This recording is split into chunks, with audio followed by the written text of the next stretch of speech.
Hey guys, Tas101 Saga from Lockdown Britain. I've waited a long time to do this video because I wanted to use the thing properly. However, I probably still would have said the same thing. This gun is freaking awesome. It's freaking awesome because it's a Thompson. Who doesn't love Thompsons? Now, I've been using this with my British World War II loadout because, yes, believe it or not, we did use a lot of Thompsons.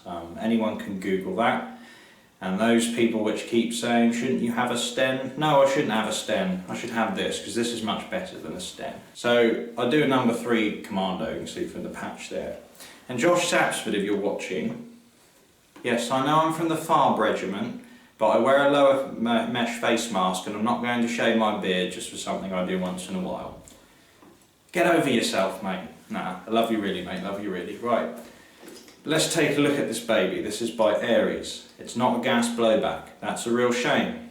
If this was viable and affordable in a gas blowback format, wink wink mafioso, wink wink, then I probably would have it, but I don't. Now, a little thing to note, this gun is not how you'll get it out of the box. So anyone who's wanting to buy one of these, and that's why you're watching my review, this is heavily upgraded, both mostly externally and a few little internal things. However, I have actually fired the gun with all the stock parts, so I can tell you how it actually does. So this is going to be a very comprehensive video on this gun. We're going to go into lots of detail in my usual in-depth format. So stick your helmets on and get ready for a ride. Right, so we have got a lot of things to cover.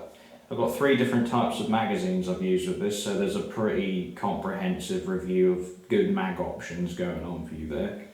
It comes, of course, with the drum magazine you see on the left down below, and I've got the imitation 30 round, which is a mid cap, and the imitation 20 round on the right, which is a high cap. And it uses like a nunchuck style battery, so there's a few little bits there I'm going to cover. Also going to cover the actual upgrades I've done, obviously, because that's something I've really been looking forward to discussing in detail. What are we actually looking at? Well, this is an Ares Thompson model 1928. A 1928 model is essentially what this is, although it's marketed as just simply being called the Thompson Chicago EBB, which is electric blowback. Yes, this is an electric blowback AEG when you get it. Personally, I've disabled it on mine because I don't really think EBB is a good idea. So what's a 1928? There's actually 3 different main models, and they're sub-models of course. You have the 1921, which was the first production model. The designation refers to the year in which it came out on the market, of course. You have the 1928, which is this. The 1928 A1 is a slightly sort of different version of this. That's when you'll see the end of the vertical foregrip you see on there, and you start to go to the straight handguard, which was then carried over to the next model, which was the M1. The M1 probably has more screen time in terms of World War II movies. But because I use this in a British loadout, we use the 1928 model the most. They're both a mixture of the vertical foregrip and the A1 with the straight handguard, or the horizontal handguard, shall we say. So I thought this would be the much better option to go for. The 28 in my view is much nicer because you've got that really distinctive muzzle brake. The rear sights are pretty elaborate because it has a Lyman style sight, a ladder sight, which is present on this replica. So yeah, it's a really iconic submachine gun. Everyone's heard of the Tommy gun. It's been in pretty much every gangster movie and war movie around World War II. I think the first guys to actually use it in any serious violence were the IRA in terms of this side of the pond. I don't know about the United States because it was used by all the main gangs that had the money to spare for it. Yeah, the IRA actually used this gun against us in the early 20s. That's how it first appeared over here. We did buy a lot of them during the war, so there's a bit of background there into why we were using them in the British Army, and the commandos loved these things. But this gun was actually, ironically, one of the main reasons the Sten became a thing, because these were very expensive at the time. They're about $200, $250, I can't remember the exact figure in year. But at the time that was a lot of money. That's more or less about getting on $3 in today's money. So considering a lot of these were being shipped over and being sunk by U-boats on the way, there was a lot of money that we were spending and not actually getting guns for. We didn't commercially produce 45 ACP either, I don't believe, so there was the other issue of having to buy the ammunition from the United States as well. This was one of the major inspirations for producing a domestically made cheap submachine gun like the Sten, which then of course took off and was used by everybody. However, I think a lot of people probably prefer the Thompson in terms of being a much more solid gun. The Sten does get a lot of crap, I think. Some of it a little bit undeserved. I mean, it does work a little better than a lot of people think it does. But I'm more of a Thompson guy. Ares does also make the M1A1 model, which, as I say, is the more familiar kind of wartime version of this gun. And in fact, what's included in the box you actually see in front of you. It's just the Thompson and the drum, manual, clean rod. So yeah, that's kind of done already. So let's have a butts and muzzle. And in the same time that we do a butts and muzzle, I'll also cover what changes I've made to the gun. And I'll just say first off, the wood and the metal on this is completely altered from when I first got it. When you get it, it's just spray painted black, and the wood is a lot lighter in colour. So let's get down and dirty with this piece. Quick note, the sling does not come with it. That is a Thompson Kerr sling. It's actually original. What's nice about the Ares model is they actually included the realistic disassembly of the buttstock, just like the real model. Now, some people may think because this is a rear wired, well actually not quite, you'll see in a minute, rear wired gun with the battery is housed in the stock.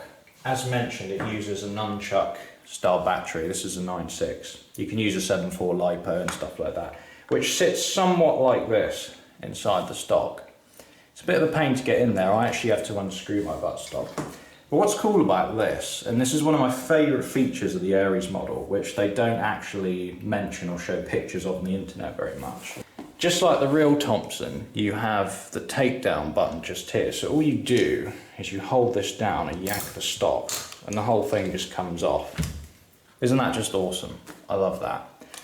The way it actually connects to the battery and the electronics is these two little brass points here, which when the stock is inserted will contact these two, and they push in slightly, which then completes the circuit. So on the rear you have, I've actually blued the butt plate on mine, which is why it looks a little different, and that's consistent all over the gun. The whole thing's been basically blued. The only thing I haven't blued is the lower receiver. I just weathered that up a bit. Something that's not quite right, of course, is the fact this has got Phillips heads. It should be flat head screws because these screws didn't exist in the war, but that's probably not going to bother most people. You have a simple trapdoor, and you can see your small Tamiya connector there for the battery.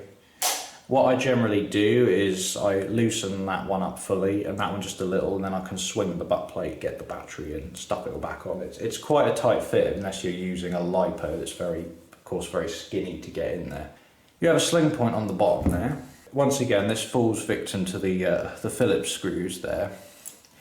But oh well, it's not a big deal if you're into that sort of thing. So I've done the wood on this. Now, something I did, besides stain it darker, is I got black grade shoe polish, which is also very good for making plastic look like metal. If you polish it up, it gives it kind of a metallic sheen. If you rub it into wood, it'll actually give it kind of the inconsistency and how wood actually looks, where some bits are darker and some bits are lighter. So that's how I've made it look almost like an original stock. And I've beat it up slightly and I've filled some of the crevices with the black. So the stock of this gun is very well thought out. The fact you can remove it just like that, and it makes transport easy as well because you can transport it like that, which is what I do at times. So to put it back on, you don't have to hold the button down, but it's easier. Just hold the button down, shove it quite hard or it won't go on. It's a little stiff when you get it. Now this is the good old Lyman sight. I'll give you a little close up on that. Now what's nice about this, and I'll give you a sight picture later on. Now when you first get this sight, it comes with the gun obviously, that's not something I added, but I did remove it by popping the pin out which holds it under the back there. And I actually silvered it up because the real Lyman sight is not black. This is all the same colour when you first get it. Unfortunately, it's not actually adjustable, but that's just a cast piece right there. You can't actually adjust the sight to different ranges. So when you aim down the sight with this raised up, it's going to be a little high. But the funny thing with that is it actually works at certain ranges for BBs when they start dropping off, and I've actually used it and suppressed somebody at a very long distance using this sight, and I found that quite funny. It is something which to a very limited degree does have a practical application. This is one of the things which Airsoft model 1928s always leave out. They don't have this correct rear alignment sight. Another thing they don't have the correct part of in terms of the 1928 model is the upper receiver. Now, what's good about this model, the Ares model, is it actually has all the correct parts, and that's what really attracted me to it. You will pay a bit more of a hefty price for this model compared to the Cymer or the King Arms 1928.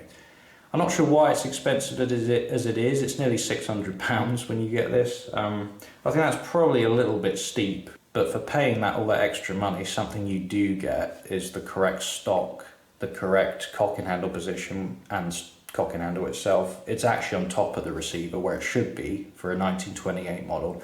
They didn't move it to the side actually until the M1. Now if you look at the King Arms and the Cymer version of this gun, you'll always see the cock and handle on the right side, which is completely wrong.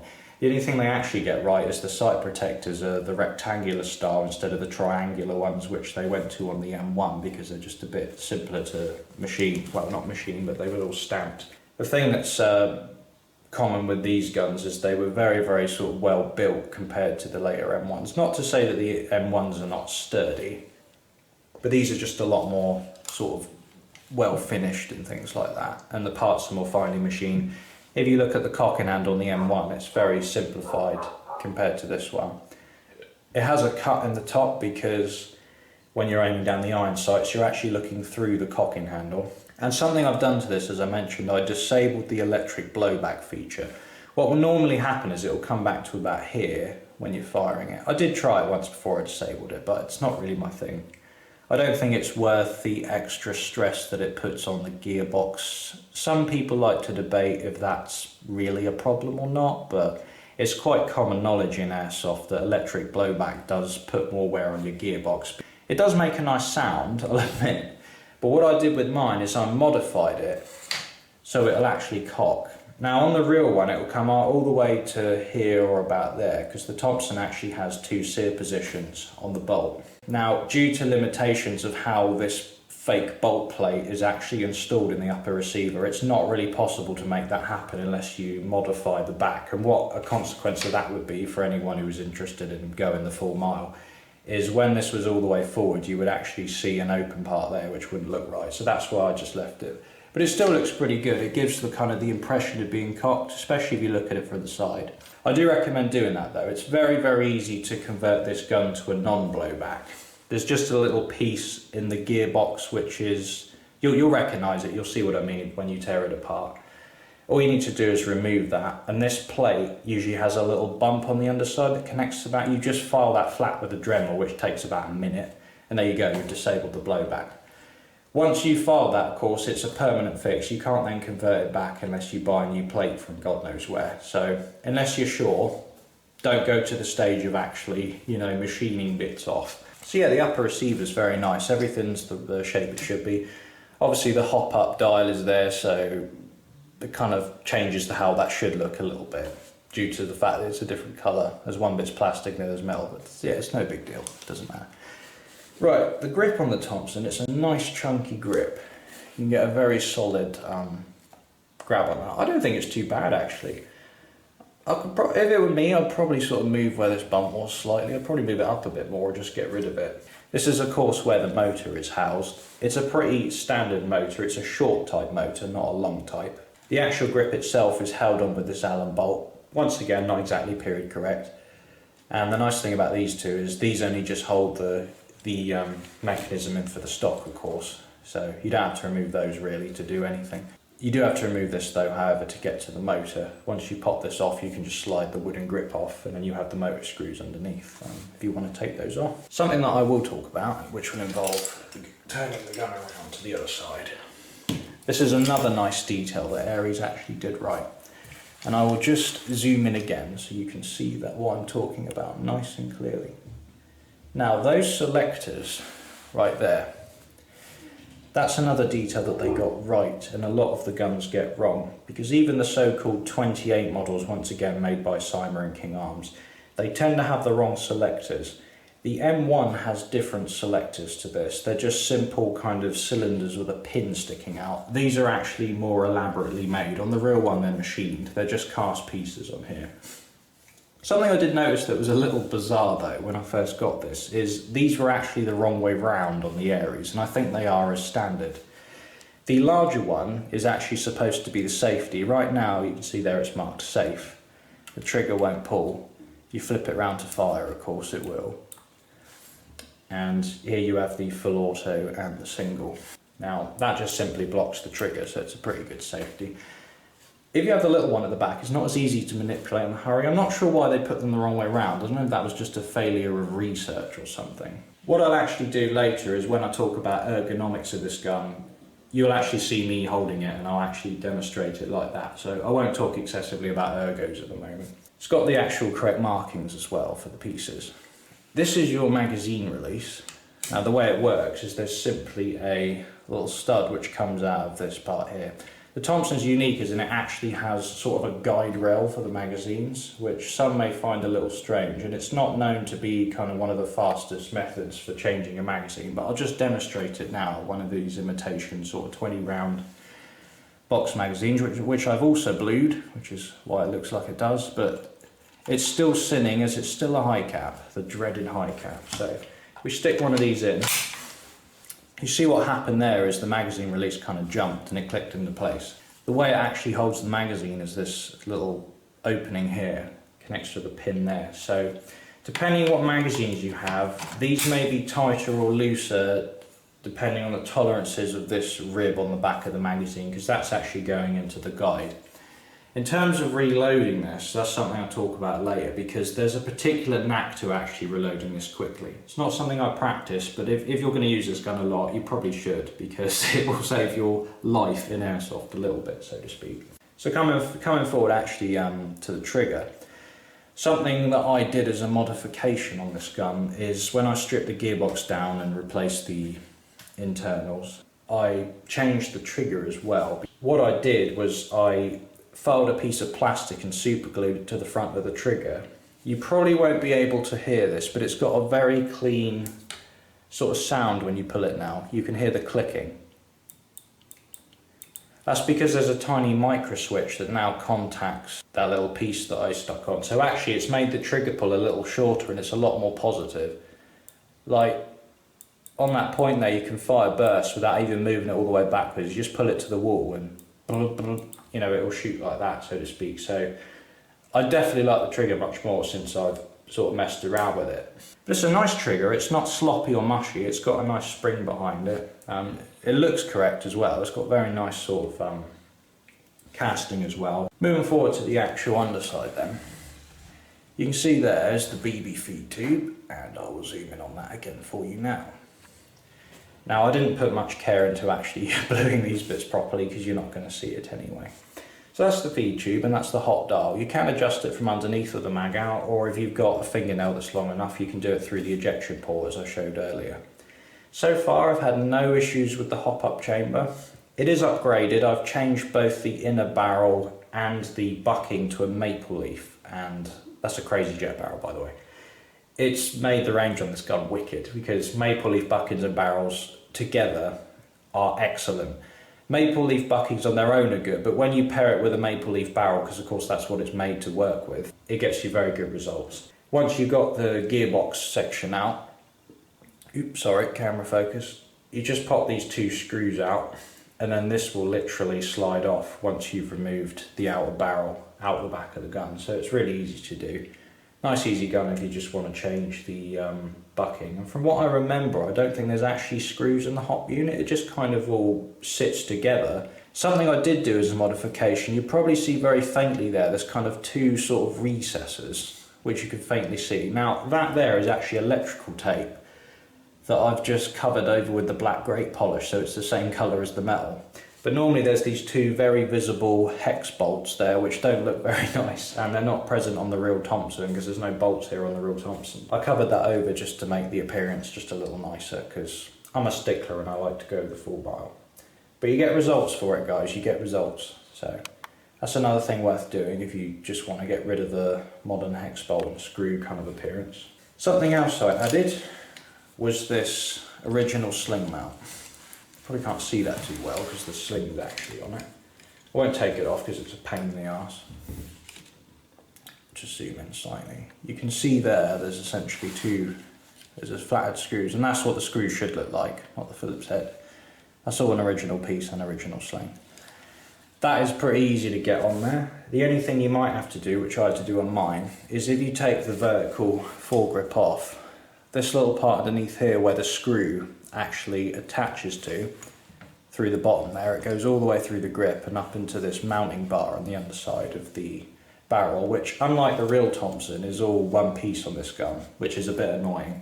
If you want to change it to a horizontal handguard, you're going to have to permanently modify stuff instead of just switching the bar out, which is a bit of a pain. I did have to drill some of the material off so the screw could physically go through, but it's not compromised the structural integrity at all, because all that did was it was just extra metal mass for the screw, and the actual grip sits on the bar itself. It's not resting all its kind of reliance on just this little part. So if you machine a bit of that off on the underside, it's not going to do anything, so don't worry about it. If you want to put one of these mounts on, go for it. The commercially sold Thompsons didn't actually have any sling loops originally. This was a thing that was added. So yeah, that's not going to come with it. You'll only get the one at the rear, so you'll have to add this on yourself if you want to run this with a sling. Another nice thing about the 1928 and 21 model Thompsons over the M1 is you get these really nice cooling fins on the barrel. That is the only place on the upper receiver and barrel section of this gun where there's actually still some of the original paint, because you can't really get to it. You might be able to see the black there. It's not actually shadows, that's the paint. The barrel itself is perfectly nice. I'm not worried about any kind of integrity in terms of that sort of coming off. It's very securely locked in with these two big chunky bolts underneath. I wouldn't have the same confidence in bashing this around and hoping something doesn't go on it compared to my AK or something, because my AK is just completely solid. This thing is still pretty tough, but it just feels a little bit more fragile than something like an AK. But that's not specifically because it's the Ares model or anything. It's just the way the Airsoft Thompson models are constructed. They're just not quite as tough as something like an AK, because they're not so chunky and they've got thinner pieces in various places and stuff like that. So, but it's still a good gun. It's still a perfectly skirmishable gun. It's not a case of you bang it on a tree and it's buggered. Another thing one of my favourite things that I've actually done to this in terms of aftermarket upgrades is this muzzle brake. And actually, before I zoom in, I'll just lay the original one next to it. This is the one that will come with it. Once again, I blued this just to test the bluing. You'll notice immediately the size difference there. Anyone who watched my airsoft gun collection video will remember this, of course. Now, the one that's actually on the gun is fully marked up as well. You can see there it actually says Thompson. It's got all the correct patent markings. What this is, it's an aftermarket one that's actually made for the WE gas blowback Thompson, which is kind of bizarre considering that's an M1 which didn't have these on, but whatever. And this is the original Ares version which comes with it. Now, it's much smaller than it should be. This is the correct dimension, and that isn't. You can see immediately there that it's a lot smaller than it should be. And someone who's a stickler like me is going to notice that. That's something I noticed before I bought it, because it's almost the same profile as the barrel, which it shouldn't be. The vents, however, are correct. They're all fine for the gases. The front sight is fine. There's nothing wrong with that. The difference with this is all one piece. The sight is fixed to it. The RGW actually has a separate front sight pin, front sight blade should I say, and pin compared to this. This will actually detach. The reason for that is if you're putting it on an M1, that's already got the front sight on it. I've weathered that up slightly and sort of polished it around, and when I sort of go over the close-up details in a second, so you can actually see the full differences of everything, you'll notice that looks a lot nicer where it's actually marked up correctly. Right, so I will get a tad unprofessional just for a second and freehand it. You can sort of see the metal finish. It looks a lot closer to what a real Thompson would be, and the wood as well. If you go that extra mile, guys, it's really worth doing. Something I also forgot to mention is this here is part of the receiver, but on the real one it's actually the back of the spring guide slash buffer assembly that sits at the back of the receiver behind the recoil spring. Now if you silver that up a little bit as well, that'll look closer to how it should be, because these do tend to be worn where they're coming in and out a lot. You got a closer look there at the lineman's sight, and you could just about get an idea of how the sight will look.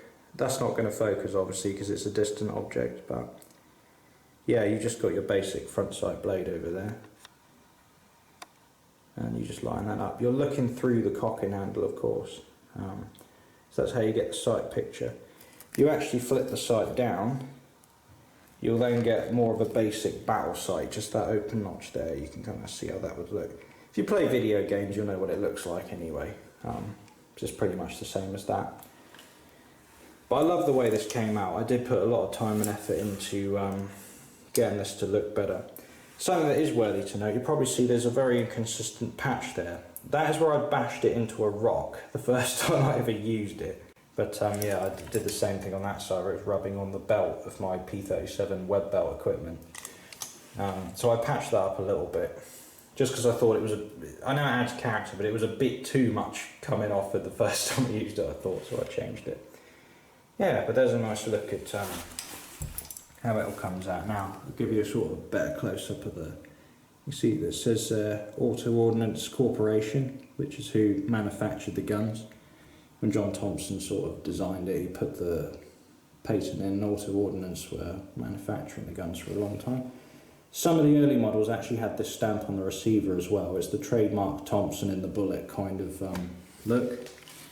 And the right side doesn't have anything much on it, but yeah, I did have to modify this quite heavily to fit. I'll show a little clip now actually of how I actually got that pin to go in, because originally it does not. I've just tried it and it seems to fit.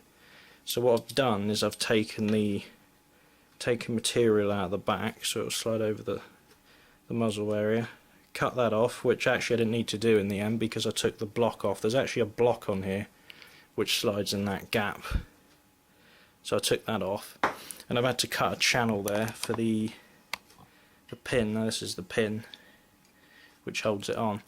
Now I ended up putting a bit of electrical tape around there because it's a wee bit wobbly when it actually went on. Right, so you saw there I did have to get the Dremel out and do a bit of machining, but it's definitely worth doing because you're going to get a much more realistic look by putting this flash hider on. Sorry, not flash hider, compensator on, because it's going to give that little bit extra character to the gun, in my opinion, because that's how it should look.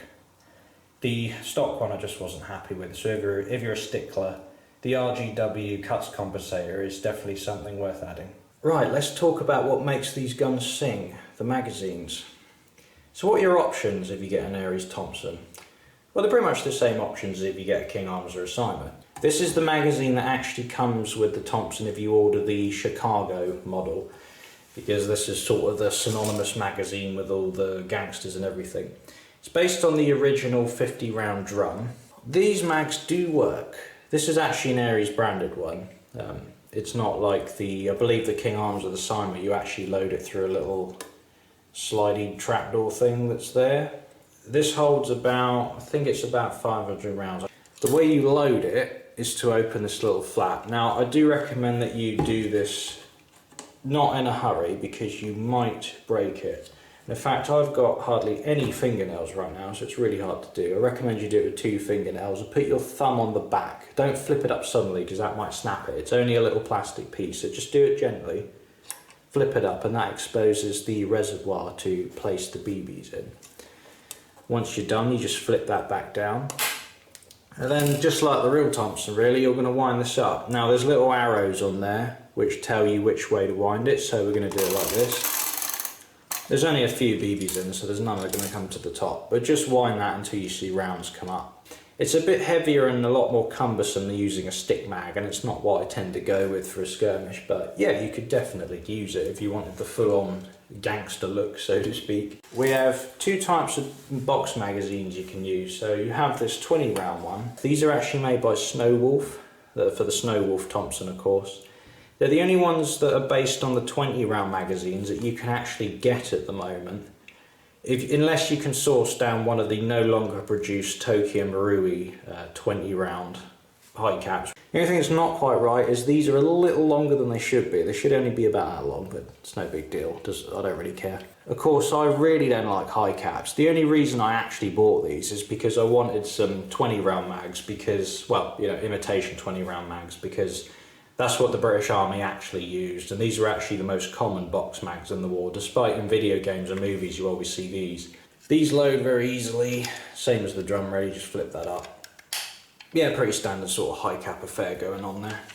Now, my favourite mags I've used are definitely these. This is the pack of 5 King Arms mid caps. They hold 100 rounds. What's nice about these, of course, are mid cap. No winding, no windy wheel. They are polymer. You don't really notice though, it's good polymer, and what I've done is I've actually wiped these down with black grape polish again, which is why they have more of a metallic sheen. They don't really have a sheen at all. They look quite plastic when you get them, but if you just get some black grape polish guys, you can make all your airsoft plastic stuff look much more metal. These mags are amazing. They feed right to the last BB. I find that when I hold the trigger down, you know, and my gun starts dry firing, I take the mag out to reload and there's never a BB left in there. And I only have about 1 drop out of the hop chamber because the BB feed tube in the hop chamber on this Thompson is very short, so it's not like some guns where you take an empty mag out and about 3 BBs fall out onto the ground. It only drops about 1. So they feed right to the last BB, they're wonderful. I've not had a problem with any of these not fitting or not feeding, they've been absolutely flawless. So if you're in the market for some good mid caps for your Thompson, get these. I wish they did 20 round mid caps, and I'm sure there are mods that people have done. I'm pretty sure I've seen that on a forum, but it's not something I'm really going to invest time in. It just depends if you prefer high caps or mids. I'm more of a mids guy because I just hate winding, and I prefer to reload. It's a lot more immersive. Right, so to tear this guy down, if you just want to get to the spring or something, it has a quick change spring mechanism, so I'm just going to show you how to access that, and it's very easy to do. On the real one here, there's a push pin that's sprung loaded, and that's so you can slide the receiver off, although it's a little different on this. There's actually an Allen bolt, so we're just going to unscrew that. So once you got that out, just lay that down. Now this bottom receiver, the gun will sit quite happily just upright like that. This lower receiver will slide back and then up. And there you go, there's your whole sort of gearbox. Now something that is proprietary to this gun is the spring guide, because it's a quick change.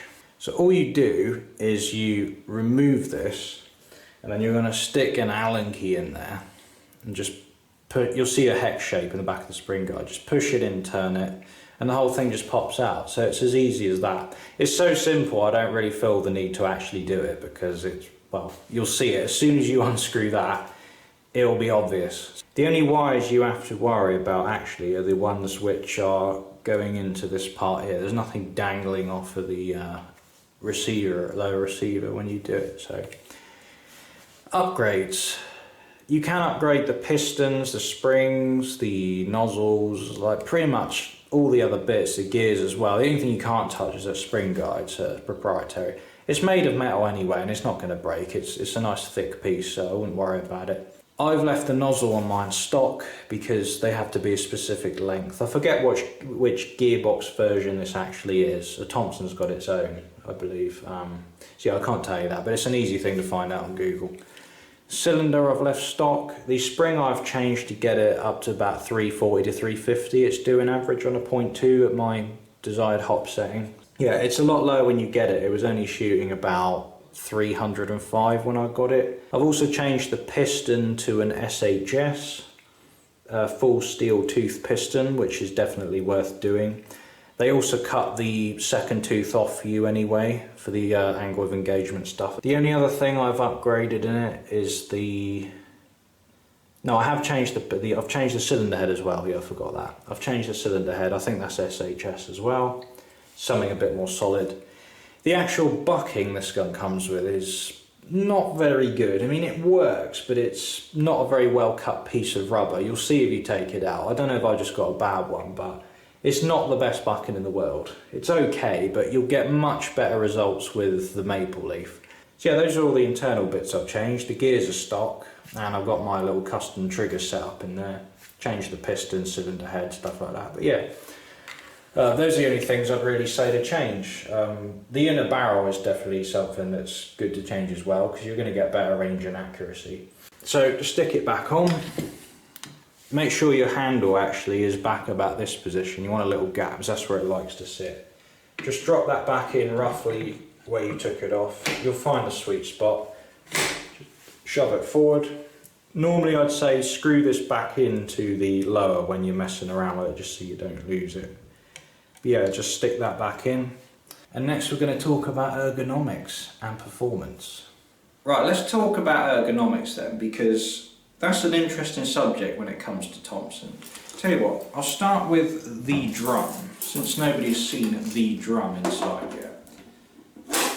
I think it was CJ, I think he pointed out on one of my other videos I did, he said it's a shame that the drum doesn't actually go in sideways.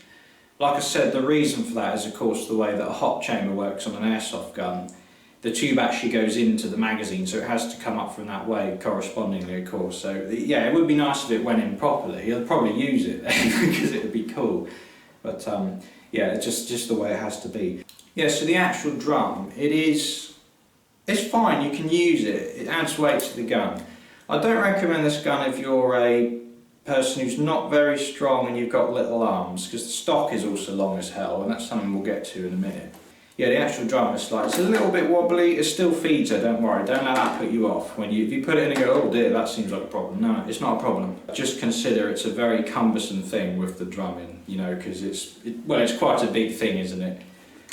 It's got a bit of weight to it as well, because it's a full metal piece. Now I think the box mags are the way to go with this, and this is where I'll talk about the actual magazine reloading, as I said earlier. So your mag release is right there. Now the technique that they often taught actually was not to use your thumb, but actually to use, well, your right thumb should I say, is use your thumb in your offhand and just push like that. Now because of this way this guide rail works, you kind of have to line it up. But that's kind of the way that it was often done. You often see in movies guys will be going kind of lining it up like that and then sort of tapping it in. I actually find that a lot easier because you don't have to adjust your grip at all. You know, you can just take that out and get your next one. It's just different to how things are. I mean, even stuff like the MP40 has a conventional mag well. Yeah, it's kind of unique in the aspect of it has a guide rail like that, as you can see there, but it's just part of the way the Thompson is. It's something that makes it unique. What I'll talk about now is the main ergonomic thing, and actually it's the main thing I don't really like about the Thompson. The stock. Now it looks cooler than it feels, I'll just say that. You do get a nice kind of, it has a nice angle, as in that when you're actually aiming it, you know, bring it up to your shoulder, it actually sort of lines the sights up perfectly. You don't have to move your head. You shouldn't, if you're adjusting your head anyway to look down the sights, that generally means that you don't have it positioned in your shoulder right, because you should be able to just aim a weapon and it comes up perfect. The con is when you're sort of just carrying it, the thing's long. Like if you want to transition from carrying it like this to suddenly like that, you feel like you're sort of going like that. And if you're a little person with little arms, as soon as you aim it, you feel like your arms are like completely straight, you know, because it is a long stock. The selector is nice though, you can take it on and off safe easy. It's much easier to use the full auto and single with the left thumb. I can see why they set it up that way, because safe and fire is something you're going to switch a lot more compared to what fire mode. So you can actually just walk along if you want with your thumb like that, and then when you hear something kicking off you can flick it forward. You can do it without adjusting your grip too much anyway. It's more imperative that you take it off safe to fire. That's the main thing you're going to have to do in a rush. So considering that this gun is a 100-year-old design now, you know, for a gun of that age, it's not badly set up. I mean, what submachine guns did they really have to kind of draw from? They had the Bergmann MP18 and that strange Italian one, and that was about it. So it's very early in terms of the lineage of submachine guns. So I think he did a pretty damn good job in terms of how it's all laid out. It works anyway. It's a gun that works and you can use it. And people did use it, as we know. As I said, I've upgraded a lot of parts of this. The inner barrel, the bucking, blah blah blah. Now the range I'm getting out of it with the maple leaf sort of bucking and barrel combo setup, point targets I'd say about 60 metres. Now I'm using 0.3s. I'm not sure what FPS it's chucking at the 0.3s, but on my hop setting on 0.2s I was getting about 3 35 to 340, low 340s average. So yeah, it's slightly under the 350 FPS limit, and that's all you need really.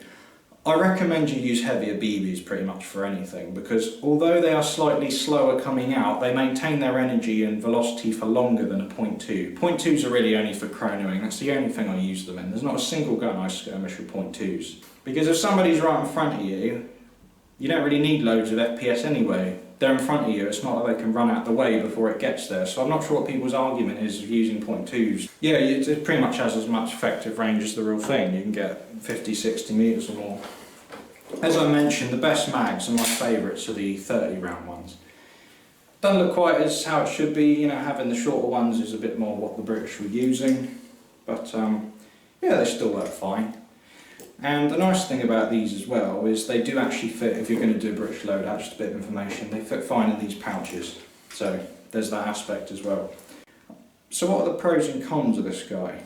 Well, the pros. If you're in the market for a Thompson, specifically a 1928, that really looks the biz and has the correct parts, correct cock and handle stock, rear sights, selectors, all that stuff, that's something, this is definitely something that you should be interested in. Depends if you want to pay the price tag though, and that's probably my only con about this in terms of, you know, disregarding the fussy things like how long the stock is, just in terms of actually getting the gun to you. The price is probably the only con. I got it for about 570-ish. They're very hard to get as well. They're not easy to find, the Ares model, because they tend to sell out like wildfire. All the fanatics like me that know why these are the best airsoft Thompsons really, if you're looking for the correct bits, and so you're going to naturally go with one of these. The only thing that even got close to this actually was King Arms did a very limited run of 1928 Thompsons that were similar, but they actually had the markings as well, and I think that's why they got sued.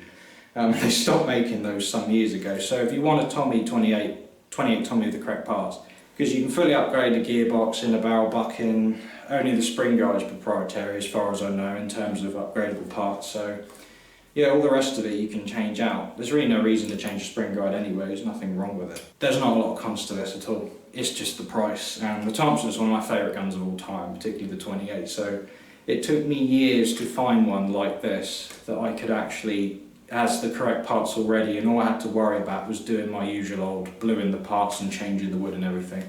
And it's come out absolutely beautiful. The camera doesn't do it justice, I absolutely love it. Very tiny thing, you won't even be able to see from there, but there's a little hole in the selector which is not there when you get it. It's there on the real one. Not the selector, sorry, the mag release, so I drilled that out just so it looks correct. I thought I'd say that before I look at it later and then think, oh, I should have said that, but there we go. So if anyone's got any questions, please feel free to post them in the comments. I'm extremely hot in this World War II British uniform because it's about 20 degrees outside and it's extremely humid in here, so I'll be happy to get out of it. But thanks for watching guys, please feel free to rate, comment and subscribe, and I will see you in the next piece of material.